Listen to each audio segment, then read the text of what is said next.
First of all, for those people who are out in virtual land, we can't see you at all. So firstly, I'd like to say thank you to all of you for joining us on what is a very cold, wet and miserable day. And as I was explained to Justin, one of the upsides of COVID-19, there aren't a lot, but one of the upsides is that we can actually attend these events without going outside and getting cold. So for those who don't know me, I'm John Tobin. I'm a professor at the Law School, and I'll be chairing this event today. I'm specialised in matters concerning human rights and particularly children's rights, so hence my interest in Justin's work in Victoria as well. Just by way of background, as you know, it's Reconciliation Week nationally, and Melbourne Law School for the first time is running a number of events. This is the second in those series of events as well, which I think is a really important initiative. So if anyone's got any ideas about how we can do a better job on raising the profile of reconciliation and all issues that go with that, please let us know via email, text, etc. as well. Always happy to hear as well. So thanks again for joining us. In terms of housekeeping events, this is a live recorded event as well. So keep that in mind as well. And we'll make the event available on the Law School website after today's presentation as well. We'll talk for about half an hour between the two of us, but we're really encouraging you to even start now providing questions to Justin via the Q&A function, which you'll see on your screens.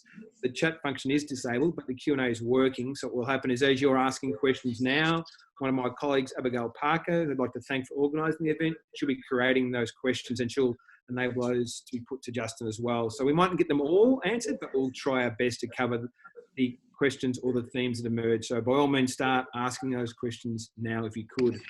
Before I introduce our guest speaker, of course, I'd like to acknowledge that the Wurundjeri Woi-wurrung people, as the traditional owners and custodians of the land in which I'm actually sitting, out in the city of Banyule in Melbourne, Ivanhoe, and I pay my respect to their elders, past, present and emerging. Also like to acknowledge the custodians of the land on which you're all meeting, whether it's in Melbourne, Victoria, or other parts of Australia, and of course overseas as well. And extend an invitation, acknowledgement to all our Indigenous colleagues and friends from all over Australia, hopefully who might be tuning in to listen as well. And given our focus on children and young people, I'd like to also acknowledge particularly the victims of the stolen generation and the enduring impact of their wrongful removal of their families has in their lives in contemporary society. I won't make mention of George Floyd's experience other than to say that I'll let Justin make comments on that, but of course we are having this conversation in light of a much bigger, more global conversation around race relations and how we can improve what we're doing there as well. So over now to our guest speaker, Justin Mohamed. Just delighted that he can join us today. He's the Commissioner of Aboriginal and Children and Young People in Victoria. He took on that role in May 2008. Justin himself originally is a proud Gurung Nation man. He comes from up near Bundaberg in Queensland. I think he'd probably rather be there right now as winter starts to engulf Melbourne, but he's stuck with us. So thanks, Justin, for hanging around. Look, he brings together extraordinary experience in this space, 25 years of working around issues concerning reconciliation, deeply committed to these issues as well, hold a number of really important roles, CEO of Reconciliation Australia, CEO of Health Equity Solutions, CEO of Umbrella Aboriginal Corporation, which many of you know is based up around Shepparton and some excellent work. He himself also has 5 children, so he's an expert on a number of fronts, both as a parent but also as an Indigenous man who knows about these issues and has worked them deeply as well. So I'd just like to extend my thanks to Justin for making his time to talk with us today as well. I think it's really important we hear both his voice and his insights and reflections. So thank you, Justin. If you'd be in class right now, we give you a bit of a clap. So I can do the virtual one. And we'll make sure we get you a gift later on. But thanks so much once again. So for those who are listening, we've now got up to 50 people, which is fantastic as well. Really delighted with that attendance. What will happen is I'll ask Justin a series of questions, get the conversation rolling. And as those questions are being responded to by Justin, I'd like you to all be thinking about things you'd like to put to Justin as well. So Justin, if I can just start a little bit. So many people in our audience may or may not know about your role as a Commissioner for Aboriginal Youth and Children in the state. Can you perhaps explain the nature and your scope of your role to our audience, please? Yeah. Thanks for this, John. Before I do, I want to acknowledge the traditional owners of land which I'm living on and obviously doing this meeting from. It's the Bunurong people of the Kulin Nation and just across the other side of the river, and pay my respects to them and acknowledge that the great work that the Victorian Aboriginal community have done for over 100 years now in advancing Aboriginal rights. And I think the university knows a lot about that.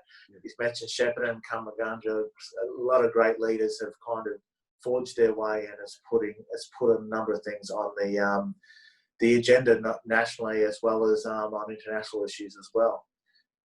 My role is probably to stem from that, where most, I think across the nation, most people would say Victoria seems to be leading in a number of areas around Aboriginal affairs. And one of the areas which we are leading, or we have something which not many other states do have, is a Commissioner for Aboriginal Children and Young People, which I'm fortunate enough for having. I started in 2018, not in 2008. So, just on 2 years. And there's 2 other states that have an Aboriginal Commissioner or Commissioner for Aboriginal Children and Young People, South Australia and Queensland, but they are more like deputy commissioners and they don't have the same sort of length of time and haven't been appointed through a process where mine's are a parliamentary appointment, so the governor signs off on that. The minister obviously recommends, and then it goes to the governor and gets signed off. So it comes with certain powers, if you want to use the word powers, and responsibilities around an oversight, which many other states and territories don't have. And I work within the Commission of Children and Young People with the Principal Commissioner, Leanna Buchanan. So that's the role. It sits here. There's a couple of areas where it has major oversight on, and we have our powers and that we can exert when we need to. And that's in child protection, the area of child protection, which we are vastly overrepresented here in Victoria, even more so than some of the other states and territories if people weren't aware of that, with Aboriginal children out of home care. Youth justice is the other area, and then housing and education and health, because it falls predominantly under the Department of Health and Human Services. We have courage in that. But most of my work gets consumed and gets required around the child protection and youth justice areas, and then the other parts come into that. So that's the role. We play a monitoring role, and our main focus, which I think it's brilliant for me to be in this role, because when people start pushing back and saying why do we have to listen, or why do we have to change, you say, well, this is in the best interest of our children. And there's not too much you can cut back with that. And if our children, doesn't matter if they're in child protection or they're in the youth justice system or anywhere else, if our children and young people aren't getting the right services and the right sort of care, and their rights aren't being upheld to the level in line with the UN and also through other charters, and what the state and Commonwealth legislations talk about, then we step in to make sure that young people have that voice and are looked after, and the systems themselves are doing a challenge if they aren't doing the right thing. So it's a really important role, and as I said, a leading initiative on behalf of Victoria. It's kind of reassuring we're doing some productive things in this area as well. So Justin, COVID-19 has created sort of havoc around the world in a whole range of contexts. Can you perhaps speak to some of the particular consequences for young Indigenous people in this state, both in child protection or in the home, generally speaking, or youth justice, some of those extra challenges they are facing? Yeah, COVID's it's disrupted the whole world, as you mentioned, John. And it's no different. It's disrupted how departments, how service providers are supporting young people, how young people can kind of manoeuvre through this changing environment all the time. So some of the practical things which some people may not understand. So when the Premier, and I'm not saying that it was wrong for it because we had to do it, but when the Premier says, okay, where you can, children stay at home for schooling, etc. Some schools refused to open, teachers didn't want to work. So school became not an option for many children to go to. That, to us, in the Commission, it sends some alarm bells, because we know that schools can be sometimes the safe place for a child. Then if a child doesn't get to go to school, can be then in a place of neglect or harm or abuse at longer periods of time. So then how do we get visual eyes around this when COVID's in and we aren't allowed to do home visits, not us, but the department home visits, interacting with people's homes and walking in, and even if there's complaints. So it really put up a lot of different curveballs around how, if a notification came in, how do you handle that when you aren't supposed to be in the vicinity, especially restrictions are lifted a little bit now, but in the early days.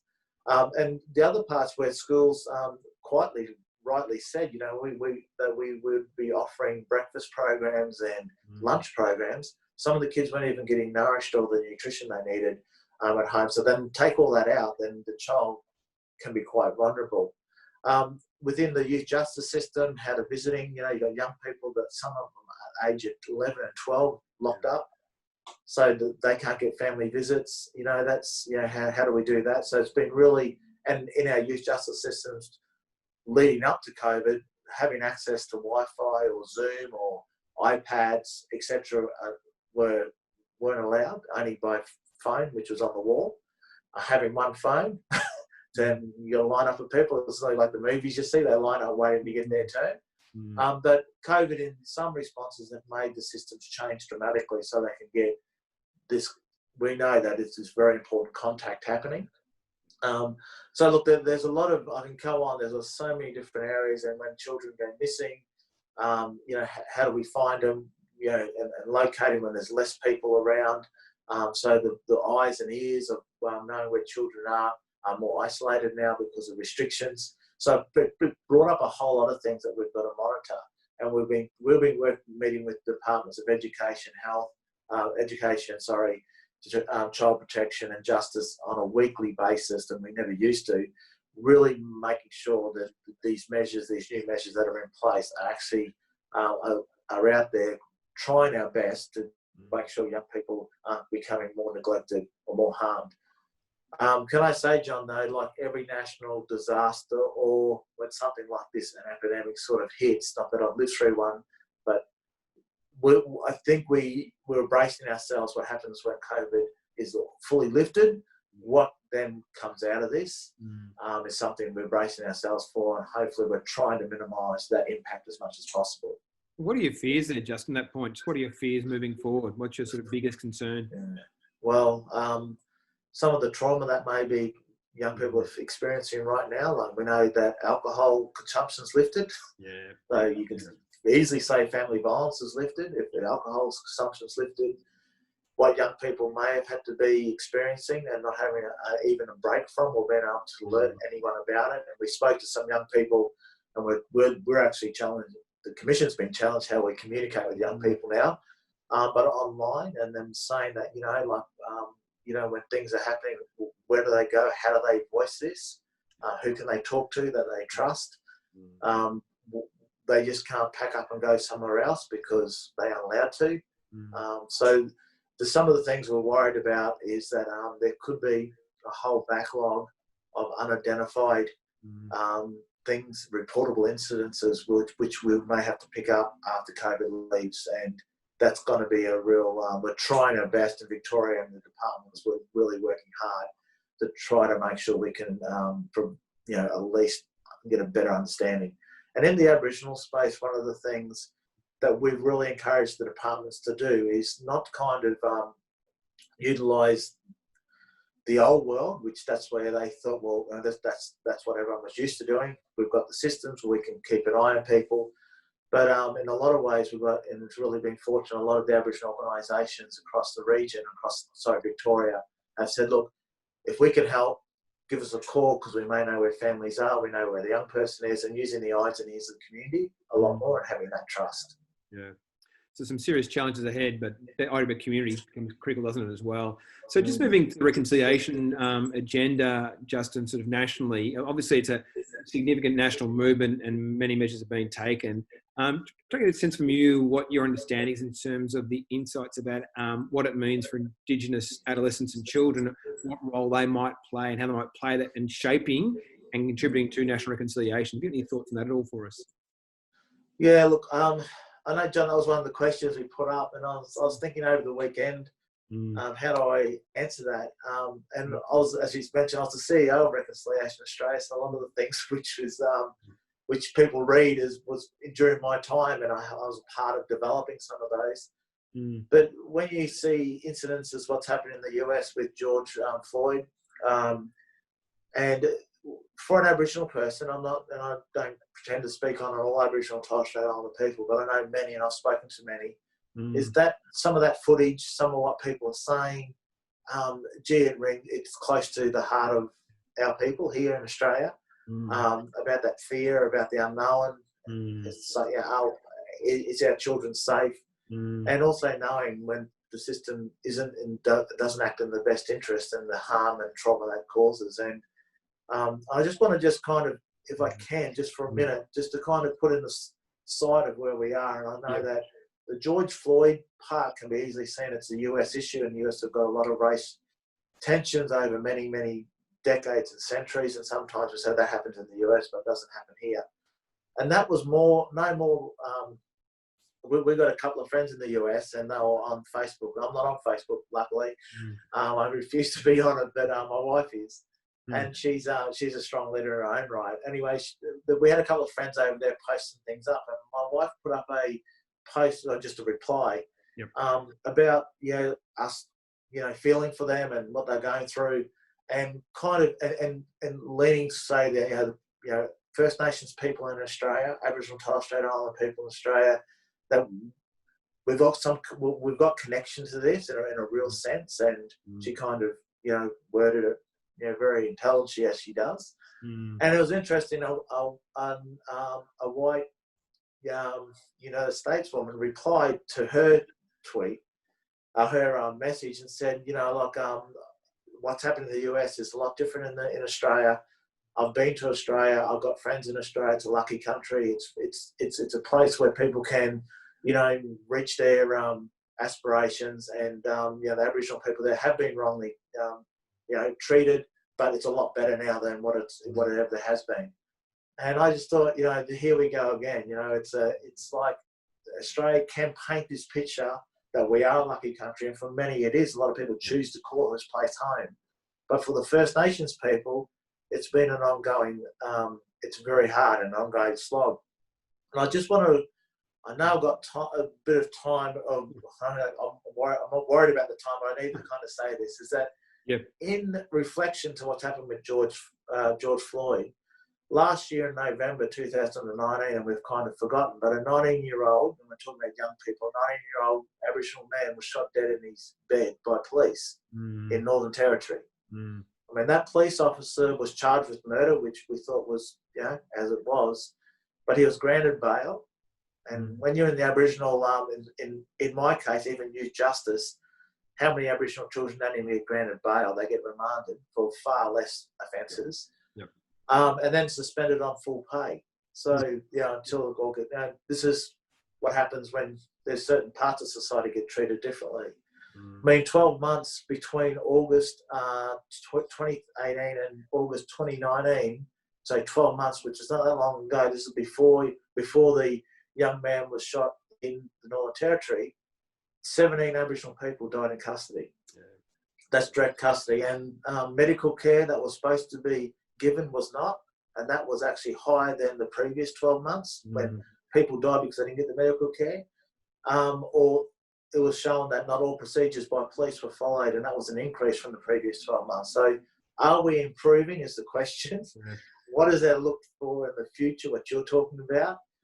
As a dad, father of 5, I think we've got a lot further to go than what I would have thought and what I was hoping for a few years ago.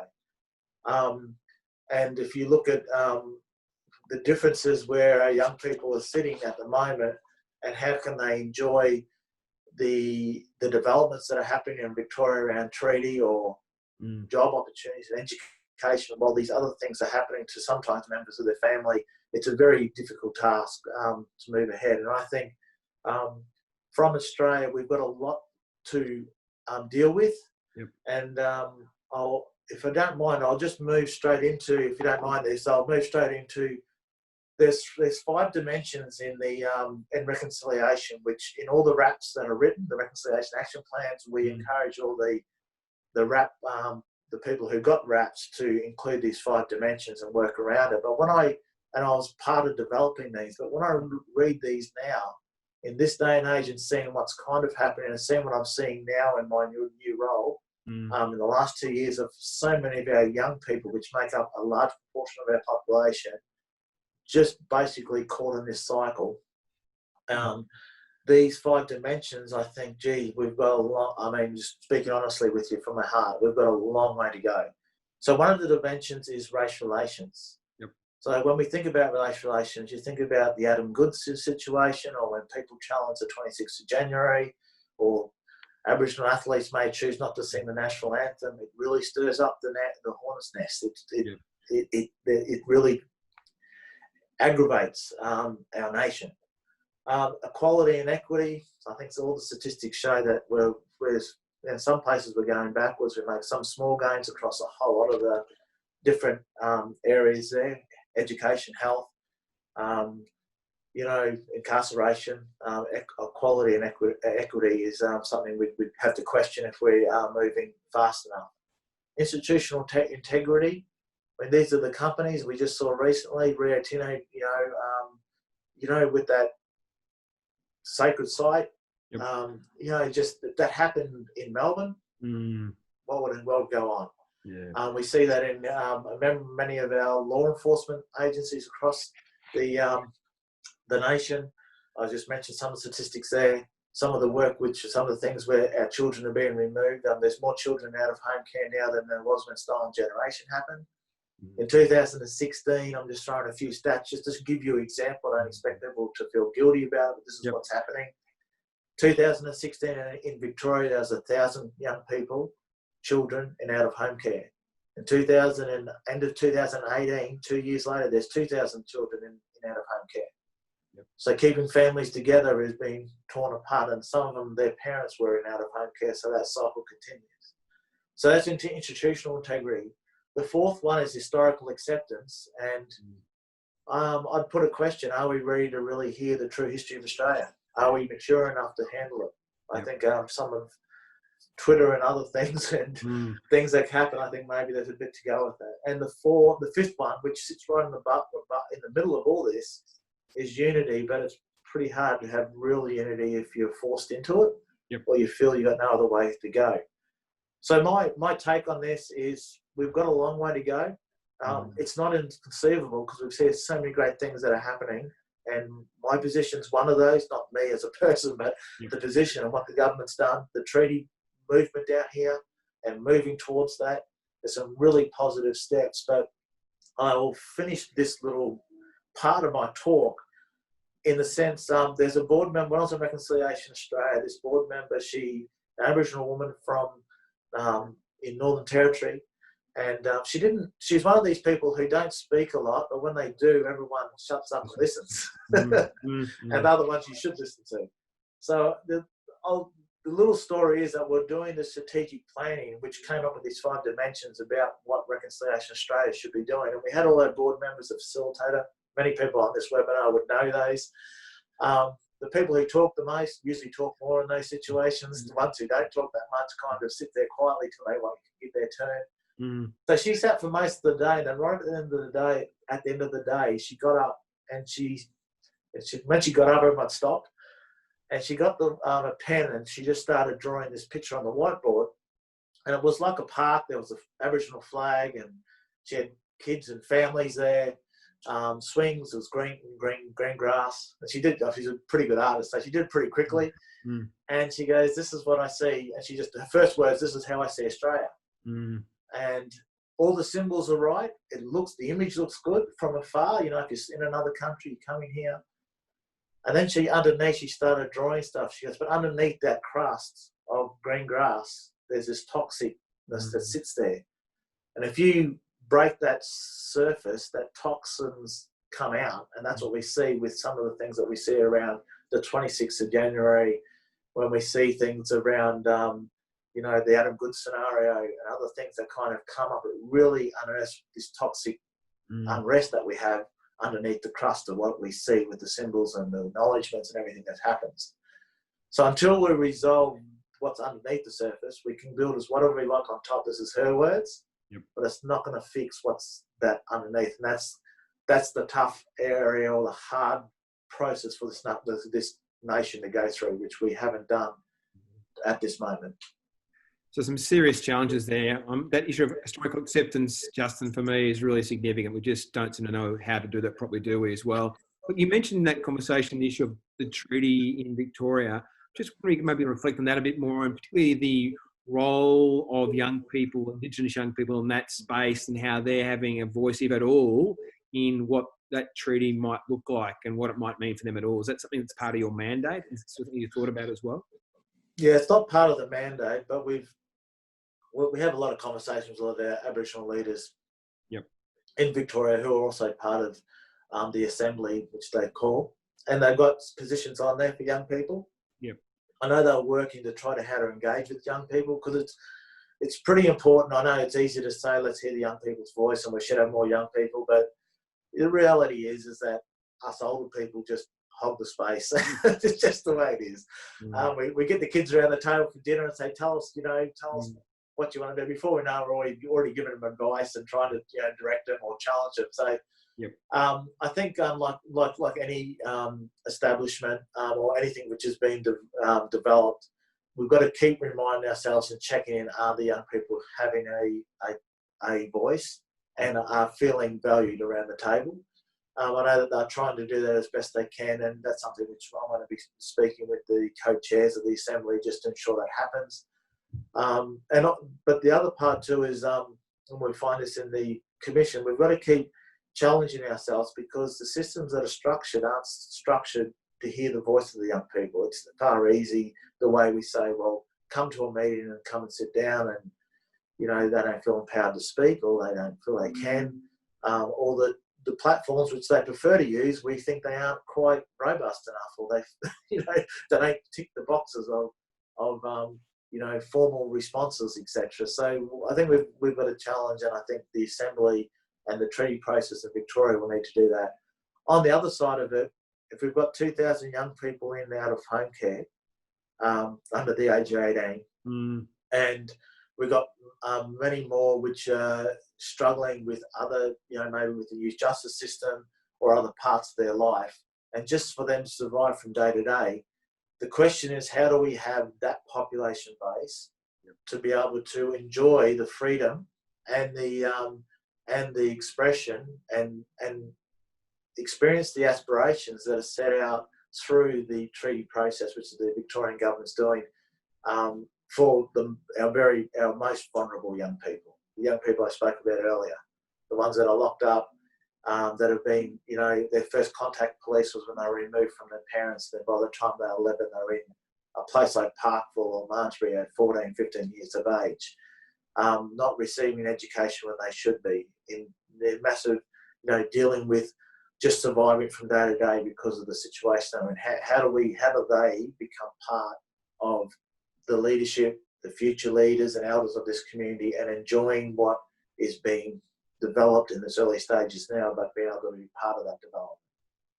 Well, some serious challenges yet again, aren't there, Justin, as well? I'm now just looking at the chat questions coming through, and there's some pretty strong themes around the issue of young people's voices. And so I'm just going to, this sort of picks up on your last point, and this is perhaps getting a sense of where you think the future might lie. So how might the voices and perspectives of young people be more systematically included and ingrained in conversations, as particularly regarding youth justice and health for Indigenous youth and children as well? And you're probably aware of the Kura Youth Council's report, Naga Jihimi as well. Have you got any thoughts about how we actually start to challenge this and what we might be doing moving forward, and actually ensuring there are effective voices that are being heard and being honoured and respected in the process, so that we don't keep repeating the failings of the past that you talked about in terms of what's happening in our justice systems for adults, etc. as well? Yeah, I could sit here and point the finger at everybody else and say what they should do. Yeah.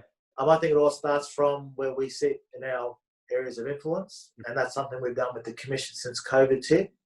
So we've spent, Liana, the Principal Commissioner, myself, have spent numerous, with this new format of meetings, you can jump from a meeting to meeting within 2-3 seconds, where before it'd take you half an hour to get from one end of town to the other. You don't have that. But most of our meetings were done with adults, all advocating for children, but we just, it was just taken up for the first couple of months. And so we really challenged ourselves. If we're the commissioners for children and young people, how do we get to speak to them? So we had to kind of manoeuvre what we do in the Commission to say, well, we've got to do things differently because they don't have the ability to sit on meetings that we've got even happening now because they don't get invited. They aren't part of that. So how do we reach out to them? So we've used a few things. I've mentioned John before, just having a chat. We've actually got our own. We actually quickly, and if anyone would understand the commission, we've all got a whole lot of red tape we've got to jump through to change anything. But we've got a youth advisory group that's come on board, and then the first thing they said is, your social media is basically useless to us young people. You need to get someone in there who knows how to reach out. So then we have to employ a young person to be in the media team. So, and they've really rallied us up to be work a bit more faster and efficiently and getting these messages out. We've got a whole lot of stuff happening this week. But so that's just an internal, if we don't look internally, we just keep thinking everyone else, it's everyone else's responsibility. But on a broader sense, I would challenge anyone to say, well, if you're talking about young people, have you heard from young people? Like, I'd even challenge the university and the law in your faculty. You talk about, law that affects young people. Have you you might have lecturers who come in and professors and everything else, or people like myself, but have you spoken to the young people that these laws are set for, or are they there to protect them, and how does that work? I was speaking to the minister, Ben Carroll, for corrections, and I think he's doing a really good job of trying to understand this space, as best he can. And he's looking at, is our youth justice centres working? I said, well, I could probably introduce you to a few experts who would tell you if they are. These are young people who are 18 who spent probably on and off the last 6 or 8 years in there. They'll probably tell you what works, what doesn't work. And it's amazing how a lot of the times young people, their advice is so pointed. It's nearly, in some ways, you look at it and say, why didn't I think of that? But it means so much. And for an example, I know it's probably a long way to answer this question. We did an inquiry of young people in out-of-home care, and we thought, as the Commissioner and all the writers, that a good recommendation in this inquiry, which is going to present to Parliament, that when young people in out-of-home care get moved to a school, that the school gets told about it and that the class would know that this young person is, so they aren't, have a campaign, around anti-bullying campaign, or have a campaign about out-of-home care kids. We showed the young people this, and they used some of those pretty explicit words to say it was a load of rubbish because our life is hard enough, let alone put a big target on our back. So we got down, scrubbed that off, took that whole chapter out. But it's true when you think about it. What we thought was good was going to cause them so much more pain. So some of their words of experience, and I'd say for their wisdom and their direction, it's pointed, it's pretty fast, and when you hear it, you go, okay, well, I didn't see it like that, or I completely understand once they point it out to you. But we can kind of be in our own bubble sometimes as adults. Yeah, I think absolutely. As adults and who have expertise and experience, we forget sometimes that, as you say, the experts often are the young people themselves. And on that point, Justin, as well, is your sense and your experience that those young people want to have their voices heard? They're asking for it and they're sort of tired of silenced? John, it's heartbreaking. We went around the state just before Christmas. I spent about 3 months on the road, going to 16 different communities, speaking to service providers and elders, but also young people. Yep. These young people, and these are like some of the, their files are so thick. I spend a half an hour with them. They'll get up and give me a hug and say, thanks for listening. Yeah. Like, I was blown away. I'm thinking, like, who am I? Like, and they'll tell you things that you'd think, gee, I wouldn't tell my deeper secrets like that. Yeah. And a lot of them, what's an overarching thing, a lot of them say, and this is, we just want to be heard. We want someone to listen to us. Yeah. And that can take many different ways, of one-on-one, or having forums, or having a voice forum, or maybe a contact line or something that can do that in a safe environment. But they honestly believe that they don't have the voice and they don't get listened to, and that's why they can be they experience many terrible things, because they not heard and not listened to, and then they don't feel that they do speak up, it's not going to mean anything. So I think to answer your question, yes, they're really wanting to be a part of society and the design of how it is for a young person. You have to do better, don't we? And one of the questions that's come through, it sort of picks up that, Justin, is just to sort of read it out to you. There's been criticisms from Aboriginal youth advocates that some of the youth forums are tokenistic and secondary to the voices of other older professionals who dominate the conversation. So how might we elevate and prioritise the voices of young people? Have you got a sort of sense of how that works? I mean, you sort of alluded to it already, you know. Kick all the old people out of the room. Yeah, exactly. Exactly. It was when we went around and did those forums. I was, and this is when I mentioned that I wanted to speak with these young people. They agreed to speak with me, and then the workers have been saying, or even their families say, "Oh, do you want me to be there?" And I said, "No, that's right. We're okay." And I checked in with the young person. I think the workers and others were more nervous than the young people were. They were right once they had no one around. They were like just letting it all out, what was happening, what was not happening. So I think that we've got to clear a space to allow for that to happen. And I use this example, and we've kind of made some inroads, but it hasn't got totally there yet. But you wouldn't dare in this day and age just to say, well, we want to know how well our faculty or our university or our workplace is with women. And you have a bunch of blokes sitting there, you have one woman, and say, okay, tell us what's wrong and what we need. You wouldn't do that. And that's what we do with some young people. We pick them out and say, well, or you come and be on a Q&A session. But get them by themselves, let them have space to be able to think about what they want to say, and then we've got to be ready to back that up. So I would say that we've got to, even though it's physically removing us out, because some of the things they say we may want to hear, we want to justify or try to protect some of the actions that we've done, to give them the space is very important. And that in this day and age, that's online as well as face-to-face. Yeah, serious things for adults like us to think about how we can do things better, aren't there? Another question Justin's coming through is, so how can non-Indigenous Australians meaningfully engage in supporting Aboriginal youth and children in these matters? I think it's a really important question. What role can non-Indigenous people in Australia play in supporting your work and enabling those voices to be heard? What can we do? Yeah. I think for individuals, non-Aboriginal Australians, is to try to get an understanding of the issues that have caused us to be in this position that we're in now. And that's some of that historical truths that we need to move through, because it all kind of links up. And I said this to the department not long ago. We've got to understand why this rate of children being removed is still increasing. The whole premise for why we removed Aboriginal children from Aboriginal parents back for the stolen generation was there was a level that said that Aboriginal people can't be good parents, or we can provide them with something better. Or if you see an Aboriginal father, well, there must, they don't see a strength. They say, well, what can we do to support that? So the emphasis that flows through, not only through policy on paper, but also through generation as the learnings we kind of come in and get born into, we've got to sometime unpack that and kind of see where we are with that. But and walk with Aboriginal people, not walk in front. Don't think that we can go into any community. I mean, would never dare to think, oh, well, I've learned all this, I'll go to another community and I can just go in there and help them. Yeah. But to understand where we can work with that, because most of the time we'll learn more about and more understand.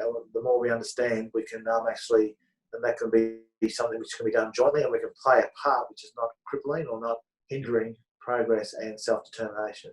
Yeah, so collaboration and respect is fundamental, aren't they? Both those things as well. Yes. Another really important question here about identity and how important that is to children, but particularly Indigenous children as well. And the question is for you, Justin, so are the current cultural plans working? Are they effective at keeping Indigenous children engaged with and aware of and understanding of their culture as well, which I think is a real challenge? Yeah, it is. Cultural plans, I'll be honest, and I've said this publicly, there's a lot of them, there's a lot of difference between the quality and not so quality ones.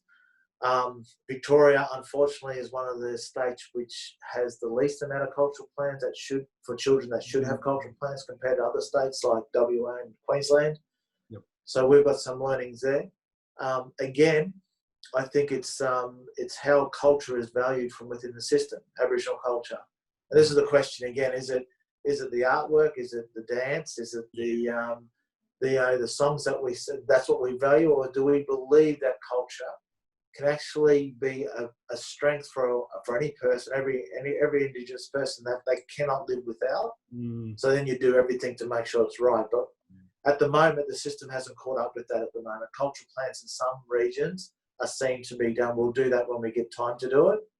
There are a few regions that have really lifted that up and have done some remarkable things with the cultural plans. And it's a living plan. Like if a child's 1 year old, that should keep evolving, because there is some traditional things which that child will be learning as they get older, which should be incorporated into their cultural plan. But we do know it's acknowledged by the state, self-determination. It's acknowledged that being connected to family, being connected to country is important. Knowing who you are, learning your culture is important. So it's acknowledged by the state and a lot of the legislation. It's just not practiced out there as how do we get that right on the ground. Is that resourcing, just, or is that just lack of understanding of the significance of what it means for Indigenous young people? So some parts of society would say it's resourcing because we've got too much work and we can't fit that. Yeah. But I would question if you think that's going to be the ingredient or the most important thing, then you would make that happen. Yeah. And you'd move it. Just like we do with education, we say it's important, everyone needs to be educated. So a lot of emphasis is on getting kids to school and making sure that happens. The same sort of, we've seen just recently, and I've been in this role for 2 years, sometimes culture is used as a carrot. If you misbehave, then you won't get to those cultural events. If you're in youth justice, well, then if you do your right thing, then you can go and do your cultural events. We've changed the mindset. There is a fundamental right under the United Nations that there is a right for Indigenous First Nations people to have access to their culture. It doesn't matter if they're incarcerated. It doesn't matter if they're with a non-Aboriginal family and out of home care. It's the state's responsibility to make that happen. So it shouldn't be used as if you behave yourself, you can have access to culture. It should be completely different the other way around. And I've heard this example. When we were growing up, if we were misbehaving at home, our parents would say, well, you're not going to school tomorrow as a punishment. It's the complete opposite. You go to school. You've got to do this. And that's just, as Aboriginal people, we don't use culture as a, if you're good, you can do this. It's like, well, you need it, especially when you aren't doing so well. You need to get immersed in it and move that. And so you can have a better understanding of who you are. And we see some remarkable turnarounds of kids' behaviours when they have the access to that at that sort of valued component, not just as it's a carrot for good behaviour. Yeah, so much more deeply embedding significance in their lives. That makes sense as well. Another question's coming through here, Justin, which is something we get frustrated with as well, is that how do we as a nation stop the systemic abuses and issues and challenges facing Indigenous children when we have a whole range of expert inquiries and reports undertaken by people, in various parts of this country, as Bringing Them Home report, Northern Territory Royal Commission, and those recommendations often largely seem to be ignored. What's the response to that sort of dilemma? Why is it happening? How do we respond? What do we do? How do we change that culture? I think, on a whole, Australia as a nation, we want to see change. Yeah. I mean, there's plenty of non-Aboriginal people who are great supporters and want to see this change and actually stand up. And I've had some really close friends who would celebrate on the 26th of January every year because that's what they used to do. And when they found out the truth, they go, we're going to stop this now. And they tell their friends, no, we're not doing the barbecue anymore. And they've really, and they've had to stand up. So I think majority were moving there. Unfortunately for Australia, there is this line of conservative people which have great contact and privilege and influence, which stops the full progression for this nation to take the strides it needs to.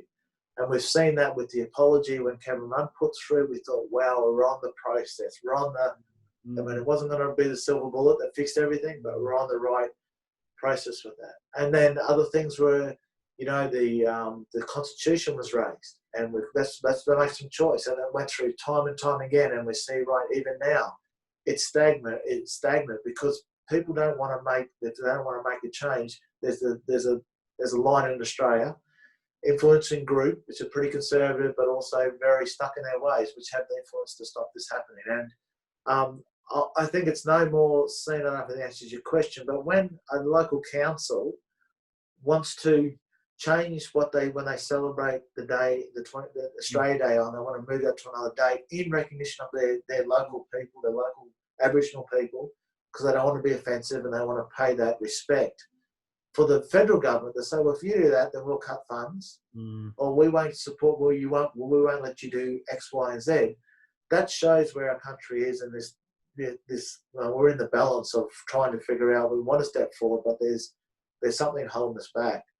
So what individuals can keep doing, I just, keep standing up and do not be silent. And some of the commentary around George Floyd is about that.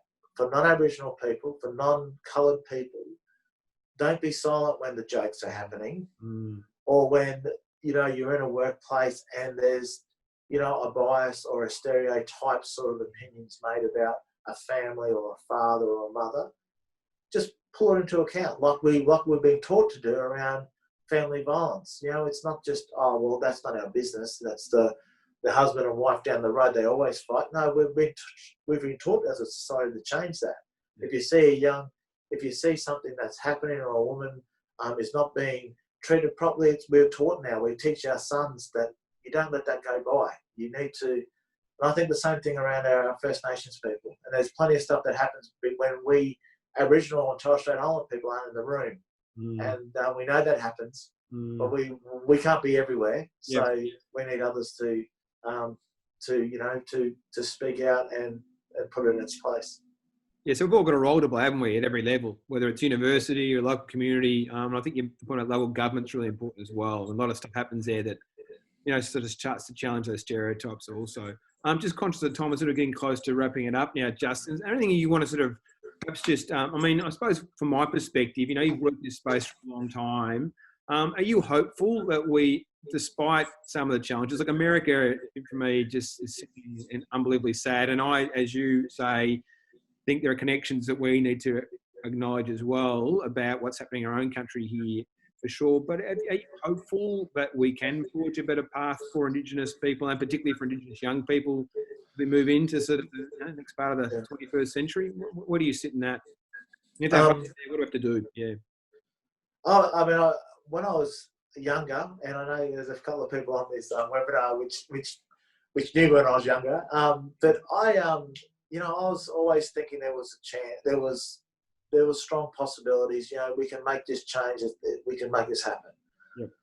Then I speak to the old people, and I'm kind of getting to one of those old people now, but they'd be going, don't get your hopes up, and they'd be kind of putting a bit of water on the excitement.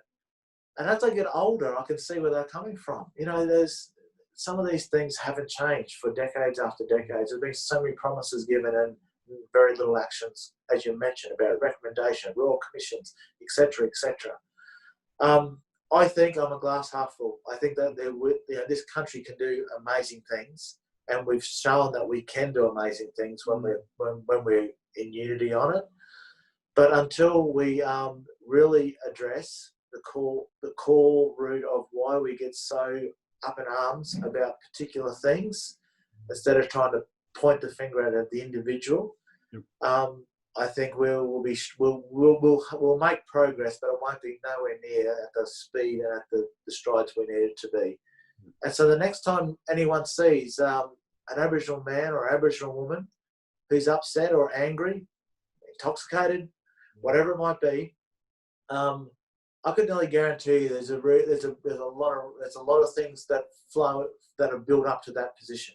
Yep. And I've seen some of the young parents that were in out-of-home care, and they were abused and not taken care of. And they got their own children, so they were angry, they were upset. And a little bit of when people get upset, how do they have what they have to say if they've never been given a voice? So I think the earlier we can do that and get that right, and have a bit deeper understanding, I think we can move forward at a rate which is needed for this country. But by no means we are nowhere near where we should be. But I think that if we can get the political goodwill happening, but more importantly, you and I, people on this webinar, the people that have got raising children, let's make sure that they get the right information. If the governments of the day slow to act. Let's get the next generation ready for it.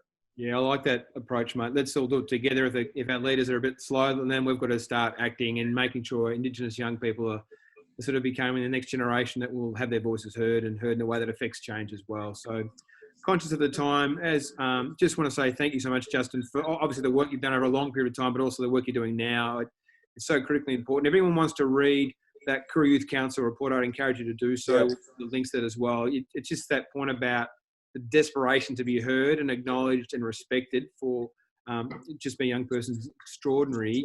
And I also want to encourage you to read a thing called the Imagination Declaration as well, which is about a vision that young people adopted at the Gama Festival last year. There's expertise and knowledge out there. We're not giving them a chance to have that shine. So please follow Justin's work, support him, get in touch with his office, and let's take this conversation to another level as well. And maybe next year we'll have some Indigenous people up there talking with us as well. Justin and us old fellas will get to the side.